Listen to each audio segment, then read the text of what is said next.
Welcome in to a bye-round edition of the Mad Monday podcast.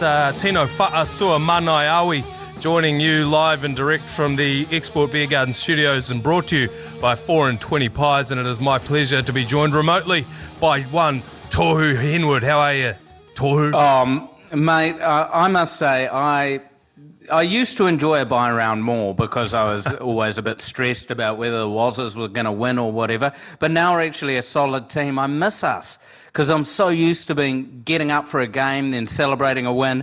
But I must say, sitting down on a Monday morning and looking at the table, which I'm doing right now, and seeing us sitting in third on 30 points, when number 8 on the ladder is on 26 points, makes me feel very comforted. Yeah, and some of the teams that are hovering in around that 26-point thing as well. We'll get into the top 4, the top 8, the finals ramifications of it all very shortly. But as we mentioned, bye round this week, which meant a nice relaxing weekend for us, no commentary. And as you mentioned, no game for Warriors fans to indulge themselves in. So we're going to skip that part of it. We will get to a preview of the upcoming game this weekend. But let's just rip straight into the stonker of the round. Taken down by Kafusi. Marty, here's Sexton, goes over the top. Wilson, he plants it down. Kerr playing it. Wallace, O'Sullivan, outside, inside. It comes from Nicarima. Back to Anthony Milford. He has another one. Angling across the face of the uprights as he looks at them. Pressure. Does he eat it? Looks pretty calm. This is what you dream about. Starts it wide, bending, he misses! Yeah, that was Jermaine Osako, Kiwis winger, unfortunately just scraping one across the face of the goal for the win, right on the hooter, and unfortunately the Bulldogs took down Wayne Bennett's Dolphins 23-22. What was the storyline of this game for you, Dai? Well, there was a couple of storylines in this. When the game kicked off and Jermaine Osako scored in the 10th minute, I thought this was going to be all Dolphins. I thought it was going to be all Jermaine Osako. And then Viliami Kikau, the man, my wife and I are having a discussion during this game of whether his haircut looks more like a beautiful old-school sheepskin rug or like a sort of lawyer's or judge's wig. Me and my father were having the exact same discussion. I settled on Davy Crockett, a bit of a Davy Crockett possum on the head sort of get up. He went for the powdered wig as well.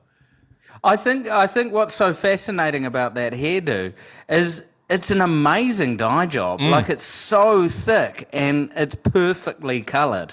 But aside from that, there was some rugby league being played. And the Dogs actually looked really good in this game. I noticed a big sort of turning point, I suppose, that was a big call for Wayne Bennett, was he pulled Sean O'Sullivan off the field with no injury. He just sort of got the hook. And then Anthony Milford came on. And from that moment, I think it was just after half-time, the Dolphins really came back into this game. Anthony Milford scored. Then Val Meninga, Valence Tafare scored. And I feel for Jermaine Osako at the end, just not being able to kick that goal. And it's actually a testament to there's quite a few teams in the NRL who don't have a goal kicker. Like, I noticed Api Coruscant is kicking for the Tigers.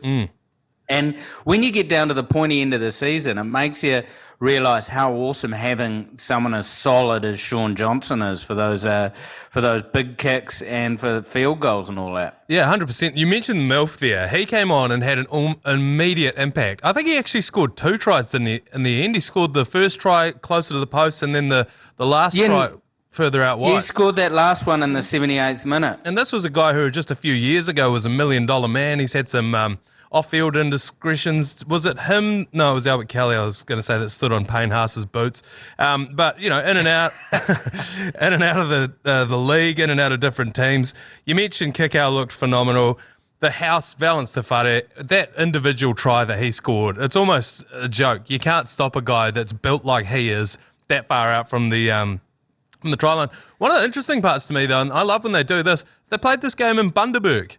And it just it changes the whole dimension of the game, doesn't it? Because I think the camera angles are lower because obviously the stadium's not as tall, so they have to mount it to the top of the stadium. But it just looks like you're sitting right on the sideline. It just gives the game a whole different dimension. And the people at Bundaberg absolutely bloody loved it too. Yeah, well, there were a couple of games this round, because the South-West game was in Tamworth. And they must have been doing a few rural grounds for the Women in League round. And I love the atmosphere of the rural ground, but I can't handle those camera angles because it always looks side on and everything looks really compressed. Yeah, it does. It looks bizarre. A lot of neck tattoos in the crowd. Both myself and my father noticed a fair few neck tattoos once you get out into the region, and particularly aggressive when someone's running just the neck tattoo. Like often that'll be paired with a sleeve or something on the wrist. But when you've just got the neck tattoo, that's a pretty powerful move. I quite enjoyed that part of taking it to the regions. I don't want to turn this podcast into This Week in Neck Tattoos, but I do. There is something very statement-wise about a neck tattoo. I don't know if I've told this story before, but I was in Bali, right? And you know, Todd Carney's got a neck tattoo, which is Daryl in the Billabong font, and it's his dad, isn't it? It is. Yeah, it's his dad's name, and I was at a bar watching an AB's game actually, and there was an Aussie guy next to me, and he turned around to give me a bit of shit about the ABs, and he had the same tattoo. He had Daryl and Billabong font on his neck, and no other tattoos. And I said to him, "Oh, hey, what's up with that tattoo? That looks like Todd Carney's." And he goes, "Oh no, Todd Carney's he's my favourite player, so I got the same tattoo." And I said, "Oh, do you know anyone called Daryl?" And he goes, "Nah, I've never even met someone called Daryl." But what commitment! Yeah, well, he had no other tattoos except for Billabong font of Daryl on his neck. I mean, you couldn't have got Todd written in the same font as an ode to Todd, you know? You wouldn't want to know anyone called Daryl, though, at that point, if you've already got his name tattooed on you. Yeah, or even he could have just got a Raiders jersey with Todd Carney written on the back, you know? Yeah. There's a lot of other options before going for the neck tattoo. Yeah, but it was powerful. I love it. In the end, so 23-22, the kick was to win. It would have put them ahead 24-23. The drop goal not only cooked my multi, because every week I chuck on even points, and this cooked it immediately. And there was about 2 minutes left to go in the first half when Matt Burton snuck this one off. And everyone was throwing their toys going into the half, just being like, oh, God, what a waste of time. There was so much time left on the clock. I think it was like the third tackle as well. And in the end, that ended up being the only difference in terms of scoring. Do you like that move, the drop goal? Because we saw it again in the very next game. They snapped off a droppy going into the half. We're seeing a fair few of them. Used to be my infinite money loophole at the TAB was to chuck even in there just to bump the odds up a little bit. Do you think we're going to be seeing a bit more of this now? So it actually, I was looking, I think it happened... No, it happened. Oh, sorry. Nathan Cleary tried it just before halftime as well. He went for that monster drop kick, which was huge. I mean, it makes sense because both these drop goals were just before the hooter and nothing else going. And in this case, it won the game. But I mean, I can't abide by it ruining your multi because that, to be honest, feels more important to me. Well, I just think if Wayne Bennett knew what was on the line for me, maybe he might have got someone to rush out of the line a bit quicker, maybe shut that one down because, I think he just got a bit lackadaisical with it. He's thinking it's 1 point. But if he had known that I had my $5 bonus bet riding on that and that there was $2.70 in it for me, I think that might have actually motivated Wayne a little bit more. The Dogs, I don't know if I would say that they are starting to round into form, but on paper, they've got some guns. They had some great recruiting, the Reed Marnies, the Josh Addo Foxes of the world, the Viliami Kickows. Obviously, Burton has been their big one. I don't know if you would say that they've turned their fortunes around, but they do look like a bit of a different team these last couple of weeks, haven't they? Yeah, and I mean, someone who's he's a younger player who's got a lot of league ahead of him, old Jacob Carraz. Yeah. He ran for 185 metres in this game. He topped the metres of everyone. I don't know whether it was just the talisman effect of getting Kikau back, but I noticed that Pangai Jr. was given a lot of grief by Gordy Tallis on 360, saying that he needs to stop offloading, he needs to just be a prop, he needs to run it hard and be intimidating. And he seemed to do that. He looked a lot more effective and quite dangerous. I love the blonde mulleted Preston. And bear in mind, the Dogs absolutely butchered 2 tries in this game. So they could have comfortably won this game.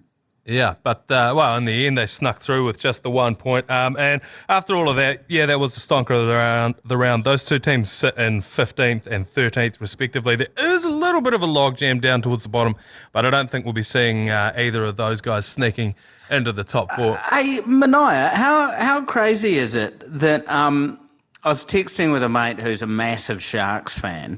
How crazy is it if you look at the 3 big assistant coaches of the last few years have been Ciraldo, Fitzgibbon, and Webby. And who would have thought that we got the best of the assistant coaches? Because there was so much hype around Craig Fitzgibbon at Cronulla and at Ciraldo at the Bulldogs. Yeah.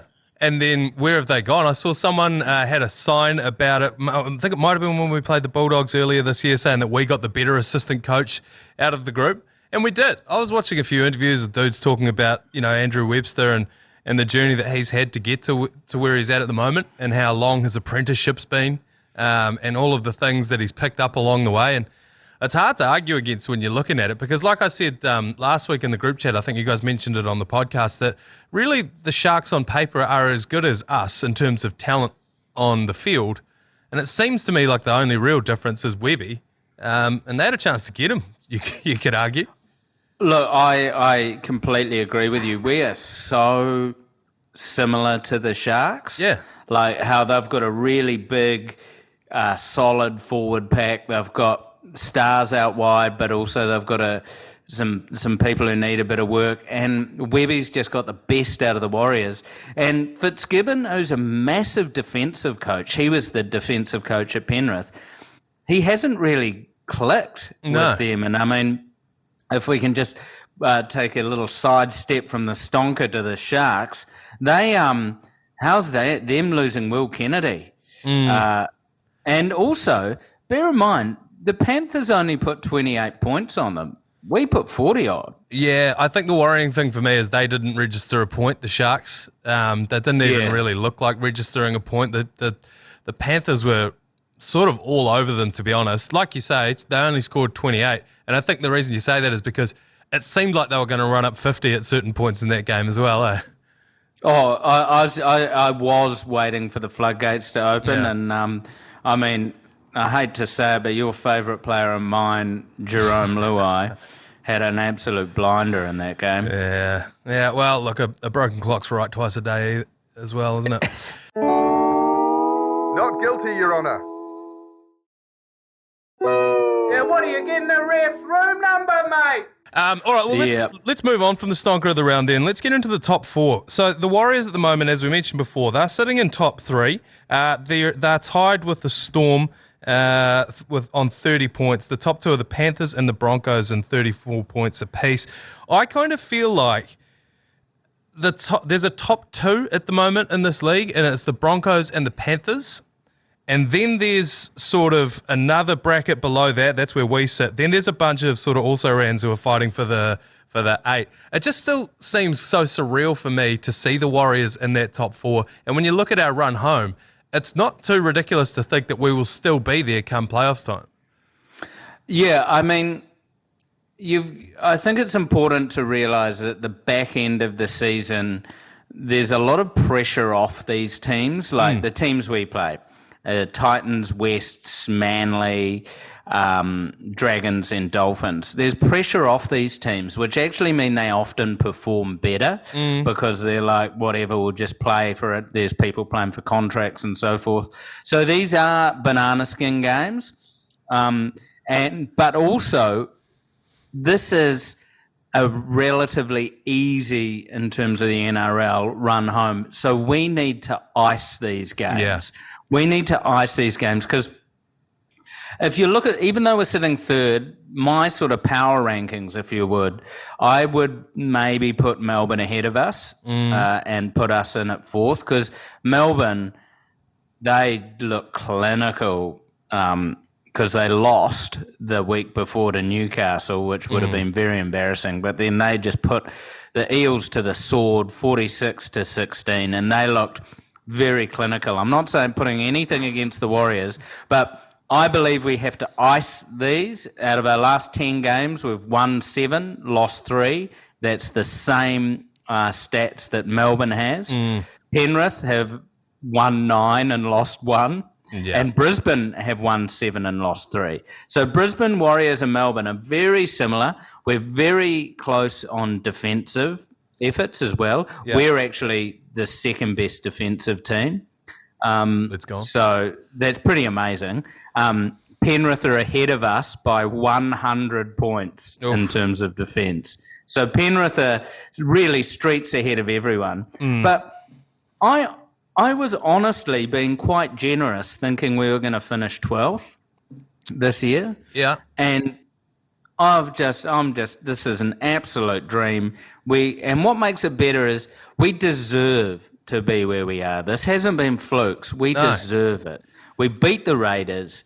We beat the Raiders twice. We beat Cronulla twice. You know, we've beaten North Queensland, who are in the 8.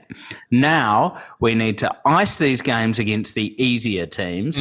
And my ideal, right, would be to have a home final against Brisbane. Out of the other top 3 teams, I would rather play Brisbane than play Melbourne or Penrith. Yeah, I agree with you. And I think if it all went our way, that's the way it would go. I can't see anyone other than Penrith making that final, though. I do kind of think that they're by far and away still the favourites. And I would like to see them later on, if we could dictate the way that the draw shook out. Just because a grand final here this year would be, another historic moment for the Warriors. And I think it would mean almost as much, not as much as winning a comp, obviously, but, the club's 2 biggest achievements are 2002, 2011. I'd just love to have that. If we don't win it, so be it, but I'd love to just be in there. Oh, completely. It feels like yesterday going over to the 2011 grand final. Yeah. Even though we got towelled up by Manly, it was such an event. And I actually think if we could play an out of Sydney team in Sydney for the grand final, like if we played Brisbane or Melbourne. We travel well. But also I listen to quite a lot of Aussie podcasts, and we sort of have become everyone's second team. Yeah. So there would be, even if we're not everyone's second team, there's so many expats over in Aussie, and even a lot of people who aren't Kiwis but like are Australian Māori. Yeah, Mozzies. All Warriors supporters. Yeah, 100%. So like we've got such a huge support base over there, and I'm still a week-to-week guy, and I want to see us ice these games, but... Wow, what an awesome back end of the season, eh? You mentioned that you think the Storm are probably above us. This is a game that I like to play at various points throughout the season. I've done it a few times on the podcast, is have a look at where we are and have a look at who's actually better than us and who's actually not better than us, like you say, your power rankings. But this game is what I usually play because we're usually around 12th. So I'm like, okay, well, could we make the 8th? But now when I look at it, I think you're right. There's the Panthers and the Broncos. Would you say they're better than us? Yeah, I'd say you would. I don't actually think the Storm are better than us, but if you want to say that you think they are, I'm not going to disagree with you because we're tied on 30 points. So I just base that mainly on previous encounters, that the Storm are one of those teams that seem to have the wood over us, even though we have been a bogey team for them in the past. But now I look at it, I mean, they just happen to have Harry Grant and Jerome Hughes just popped off. Yeah. And if you can contain Munster and Nelson Asofa-Solomona, and then you don't let Harry Grant have too much space, these are big asks. Yeah, they are. They're big asks. You can beat Melbourne. But I mean, I do, even though I said they're ahead of us, I think it's very slim. This is the first time I believe that we can beat Brisbane. Yeah. I think Penrith's that team that you need all the stars to align to beat. That's why I don't want to see them till the grand final. And look, we would have beaten the Broncos if it weren't for about 153 streakers at McLean Park earlier this year. We might just about have beaten the Broncos. But what I was getting at is this is the first time at round, what are we, 22, 23, that I feel like we are not only obviously ridiculously high on the table, but we are where we genuinely should be. There aren't any fluky teams that are above us. There aren't any teams below us who would beat us on their given day. I feel like we are properly placed. And it just feels like a fever dream to sit there and look at the Warriors sitting in third. This is something that usually happens after round 3 and you take a screenshot of it and you put it on the fridge, but now it's around 23 and it's real and I can't really attach myself to it. It just seems like such an obscure sort of abstract thing that they are third, that the Aussie media are talking about them as though they are the third best team in the competition. It just, I don't know, it just seems so bizarre to me. And also, how nice is it not to be muddled up in this weird cluster between 6, which is South Sydney, and 11, which is Parramatta, where, that changes every week depending on the permutations of who wins what game. Yeah. It's so nice to be sort of 4 points clear in the 8. Yeah. Where it's like we can actually go, okay. Because, look, to be honest, think there will be an upset in the run home. I don't know who it will be. Against us, you mean? I think someone might jag a win, and I don't know where or why or how. But the fact is, if that happens, that doesn't derail us because we're not clinging on by our fingernails. No. We're like properly embedded in the top 4. Yeah, we are clear of the shitstorm, which just looking at it now, what are the teams outside of the 8 that you think would sneak in there? Because for me, it had been the Cowboys. They're now in the 8 as you look at the table this week. But for me, it's the Knights. They've been looking excellent these last couple of weeks. Yeah, completely. They've won 4 on the trot. But bear in mind, what happened to North Queensland on the weekend will happen to Newcastle at some stage. Yeah. You can't have a run. You can't have a run into the finals where you've got to win like 5 on the trot, then win 4 on the trot. Yeah. So I think Newcastle will get in. I take your point. You don't just Cronulla will drop out myself. Yes. But then I was just looking at the other games. Bear in mind, Penrith play Melbourne this week. Yeah. So that's sort of just hurting themselves in the top 4, if you know what I mean, because one out of those teams is going to get no points. Brisbane play North Queensland. North Queensland can beat Brisbane. Yeah, well, and then in the last round, I've just skipped ahead, the Broncos play the Storm, and then the Panthers play the Cowboys. So they have a much tougher schedule, both those teams, than us. Which, I mean, Brisbane in a way has a nice schedule because they play the Storm, then their final round is a bye for them.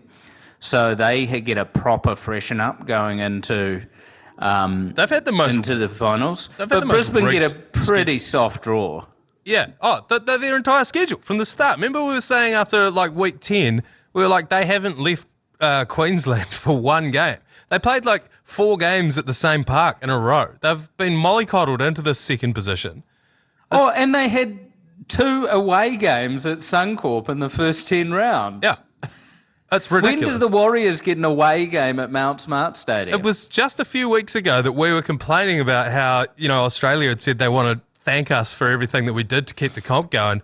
And then they gave us the same amount of home games, but 2 of ours had to be at Hastings and Hamilton. So, yeah. Yeah, I must say, respect to the West Tigers because it's their home game in Hamilton. Yeah. So they're the only ones who actually ponied up for us. Yeah, they've always done that. I remember they used to play a game in Christchurch most years, and that was the one that I would go to, yeah. And the Dogs used to take one to Wellington. Yeah.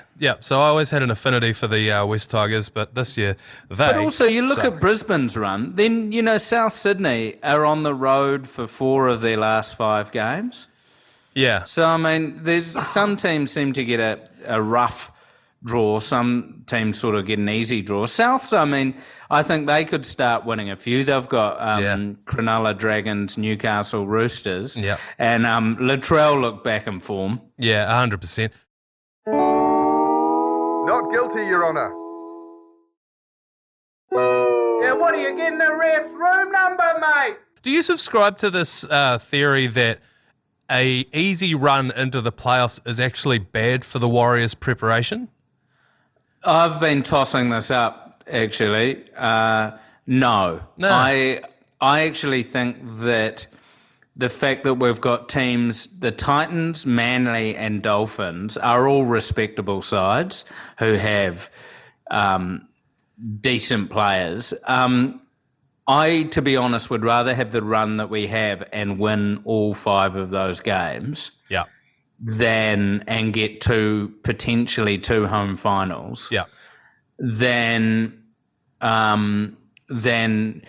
go and, play 4 good sides and get hammered. Yeah, 100%. And just be low on confidence. Yeah, get beaten up, maybe lose a couple of those games. Yeah, like you say, lose confidence, probably lose a couple of players to injury. The other thing that we need to bear in mind, and I know that we always say this, but the Warriors do have one of the best home ground advantages at the moment. We're selling it out. It's an absolute, they got the neon lights up the tunnel with the smoke machine now. How good is that 8 p.m. kickoff look when they come out with the green, blue and red lights, the flames? It's like WWE. Yeah, whoever's running the shop at Go Media Mount Smart Stadium, the Mighty Fruit Bowl, they are turning it on, Yeah, 100%. So that's why I'm like, yeah, absolutely. Give us, spoon feed us. Let's just play the Dragons 5 times in their own home and then just get ourselves a couple of home games because they're going to mean so much to us. And like I just said, we'll have the 14th man out on the field and the 30,000 people in attendance at the Fruit Bowl. So, yeah. I wonder whether we'll put those seats back up. Oh, we're going to have to. We're going to have to. She's standing room only at the moment. The old All Blacks, yeah, that'd be awesome. Well, let's get on to that because the Wars are playing the Tits this Friday, 8 p.m. They are playing over there on the Gold Coast. The Tits are all over the show. They have had some close losses in the last few weeks. They've had some, they beat the Cows, obviously. We were just talking about that before. I just don't really know what to make of them. They're they're like one of these glass cannon teams where they got guys like, Brimson, Jaden Campbell. They got Fafita. Tino's out at the moment, but they've got point scoring ability. They also leak points. They're just such a weird team to come up against at this point of the season. I think everyone's backing us to beat them, but I think this isn't going to be as easy a walkover as we think it is. No, my Warriors defensively, I've been watching a few games recently, rewatching a few Warriors games, especially that Raiders game. Where we are struggling defensively is on the wings where Dallin tends to jag in for these big hits, leaving space on the wing. And Khan Pereira's got so much pace.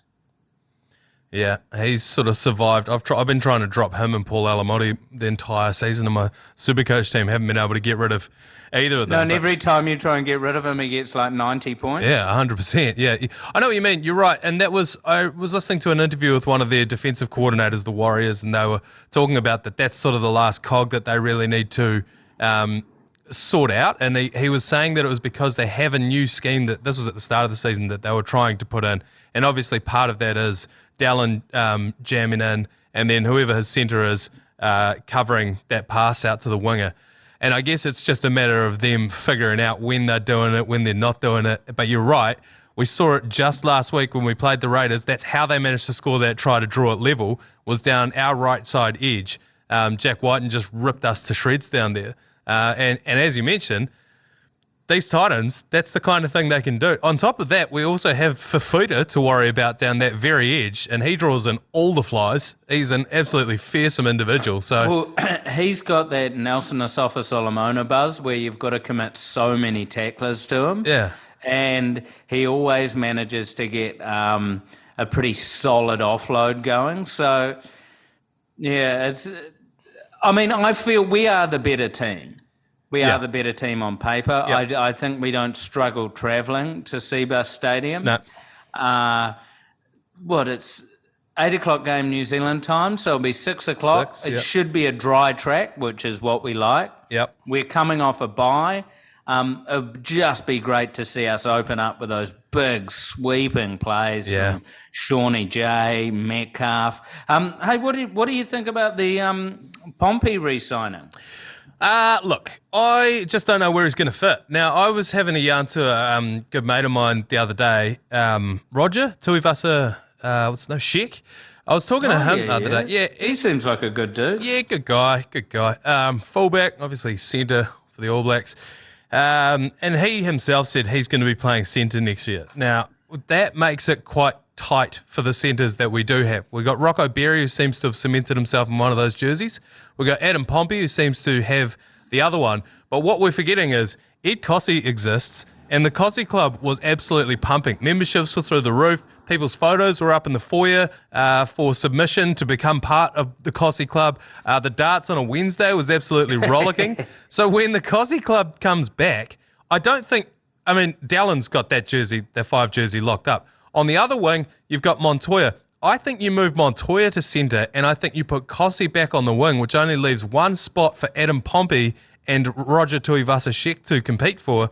And unfortunately for the AMP show, Adam Pompey, I think that one goes to RTS. So I don't really know where he fits in the grand scheme of things. I think the only thing is, and this is something that my mate Rog said to me as well, is that it's a good problem to have because injuries are a thing, suspensions are a thing, so there's going to be players in and out.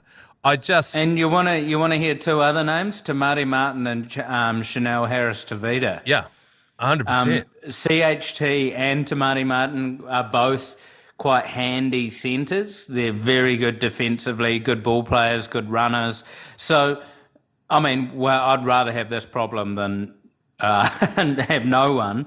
But we're well covered. But the thing is just going to be betting down what is going to be our best starting 13. Yeah, and so I don't know. But again, I don't know, when was the last time we had an issue with a player being re-signed on a long-term deal? Like the Warriors just haven't had that as a problem for about half a decade. Not since we made the playoffs the last time round. No, and I personally think Pompey gets a lot of undue criticism. I think he's actually playing really good football. I actually think he is probably the more dangerous attacking centre. And he's... also, what about Leataua?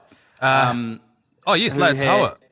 Who had that amazing first game where he wasn't flashy, but he made amazing tackles. Yep. He created space. So, no, it's a great problem to have, and depending, who knows, we've still got to finish this season, but seeing who starts round 1 is going to be something to keep your eye on. Yeah, it's going to be very, very interesting. That chat with Roger Tuivasa-Sheck, if you want to hear it, that'll be out on the Daily Agenda feed. I might as well chuck it out on this one as well this weekend. Oh, yeah, it must be nice to just have your close mates on, I'm really proud of a lot of my friends. They've made it really far in their chosen pursuits. Rog and I go back a long way. I just call him Rog. And, just to see what he's doing and, to be able to, frankly, give him a leg up by putting him on our platforms as well. It's just good to be able to give back to some of these guys. All right. Well, I've actually been having a few DMs with Roger Tuivasa-Sheck over the last couple of days. So, I don't know if he could contribute to the podcast, but he might be a good guest. Yeah, we might have to get him on. All right, I reckon we'll park the Waz chat for now, and let's move on to a brand new segment. In fact, we've made a sting for it. Roll the tape.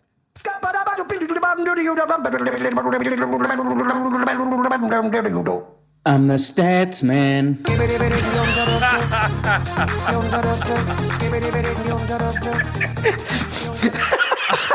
Yeah, good. There's a quality sting there. I am the stats man.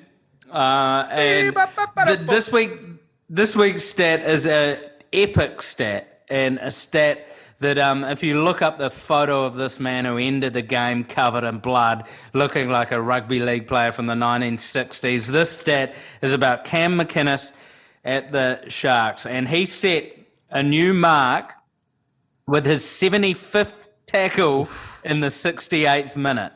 That tackle, he ended with 84 tackles, by the way, and only missed 2. He took over from Michael Luck, who had the previous record of 74 tackles in 2009. 84 tackles in 80 minutes of football. That is an absolute weapon. I watched one set where he had 4 tackles in one set. That is ridiculous. I don't think, if you ask the average bloke to go out and tackle a tackle bag 84 times in 80 minutes, I don't think they could do it. How sore is that dude's shoulder? I mean, he doesn't look like the kind of operator who can feel anything, And I've got another, this is a league-adjacent stat. The Football Ferns had 39 shots on goal over 3 games and converted one of those to a goal. And they were also the least, we also had one of the best defences. So maybe we just need to work on the attack. Well, but anyway, back to league. We actually scored twice, but were robbed by AI off one of those goals. Look, I knew AI would be the downfall. Yeah, 100%. As soon as this... Hey, on that, Football Ferns, I saw another great stat. He's the stat man. There was 60,000 people at a football game last night between the 2 games. Wow, yeah. Because there were 35,000 people at the Norway-Philippines game and 25,000 down in Dunedin for the Football Ferns one. So how good is it, people getting out to live sport? Yeah, no, it felt like it too. Whenever the Swiss goalkeeper had the ball in her possession, the crowd was really piling the pressure on there to get right up her. But great stats from you there, Dai. Look, I know we talked about off-air perhaps producing up that sting and making it sound a bit more authentic. I don't know if we need to. I quite like that. I actually think it can't be improved. It's an A+. That was a great stat, great set of stats actually. I'm looking forward to that one continuing. Well, let's just cut straight back to you with another segment. Let's hear Dai come off the back fence. Oh, a long kickoff. The offload to Henwood, and he's off the back fence. Boom time. Well, if you go back in this podcast a mere few minutes, you would have heard the legend, the myth, the man, Tino Fa'asua Manaia Lawi and Tohu Henwood talking about how Go Media Mount Smart Stadium, the mighty Fruit Bowl, looks beautiful with the lights, with the smoke, with the flames piercing through the darkness as the mighty Wars run out. Well, there are plenty of home games, and if you subscribe to the Warriors and they send you emails, they have outrageous deals where you can get cheap tickets. There was one deal going where it would average out at $10 a ticket for all the home games. You need to get there. We need to turn Mount Smart into a fortress. We've dropped a couple of games there this season, but sending it home, we want to win every single time. And how do you win? You get the fans there with your awesome signs, sending it up, making it known that Mount Smart is the fortress. We win there. So when it comes around to finals time, we destroy these teams. We beat you Brisbane. We beat you Melbourne. We beat you Penrith. And it takes the 13 players on the team to beat them, on the park to beat them, but it also takes the 23-odd thousand in the crowd. Mm-hmm. So get out, buy your tickets, go there, tune into the Mad Monday commentary from the ground. Then you're getting the best of both worlds. And cheer the Warriors into the grand final. Oh, my favourite part about that off the back fence just then, Dai, was you were going so hard your AirPod came out. That's mana. I know. When I get quite wound up, my canals shrink and my AirPod just went flying out. Got ejected from the canal. Brilliant, mate.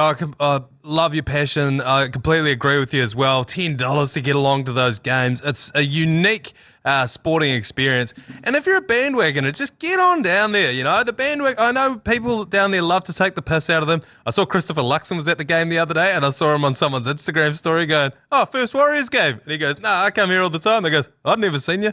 So hey, what was slightly tragic was him in the sheds after the game trying to join in the song. Yeah.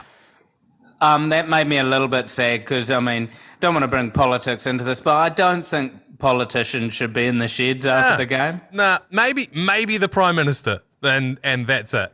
You know, John Key went into the sheds after Beaver kicked us the World Cup. That's probably about it. And had that mighty three-way handshake. Yeah, 100%. But do you know what I mean? I just feel that sport is one of those few things that there's no political agenda. We just want to see the mighty Wars get into the grand final. Yeah, I completely agree with you. Although if Nando Tanchos was in there throwing a few kick flips, I wouldn't have been too upset. But that's by the by. All right, that'll do us for this week, I reckon. We'll be back on the Wednesday for the Super Coach. We'll place our TAB Game Day Good Punt there as well. Don't forget that, Dai, I think you're commentating the Warriors this Friday at 8 p.m. Yeah, I can't wait. All right, we'll see you then. Thanks for tuning in. Let's go. An Australia without rugby league. An Australia without rugby league is not Australia.